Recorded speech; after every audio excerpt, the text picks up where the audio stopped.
我冇話教啊，你話教咋？我冇諗過你夾到成一啲咁啊，大佬。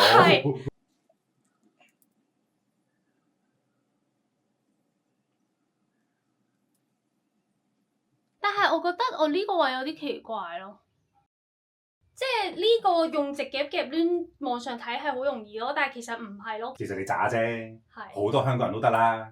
其實係咯，攞攣夾夾咪得咯，搞咁多嘢。即係我諗唔明嘅就係點解要用直夾去夾攣咯？咁呢個世界上有攣夾噶嘛？咁攣夾出嚟做咩啊？我哋係一般人嚟噶嘛，我哋又唔係髮型師，我每日都要翻工，我做咩仲要嘥時間去研究我要點樣攞一個直夾去咁樣反手，點樣又點樣拉落嚟，又邊度要 hold 住咁樣，我直接攞個攣夾夾就得啦。我使乜要攞個直夾嘥咁多時間啫？係，本來仲諗住跟人哋拍嗰條片，仲話教人喎。我冇話教啊，你話教咋？我冇諗過你夾到成一啲咁啊，大佬。你試下戴個假髮啊！你自己攞直夾嚟夾叉夾。我實冇問題㗎。你試下，你試下。我要金毛啊，唔該。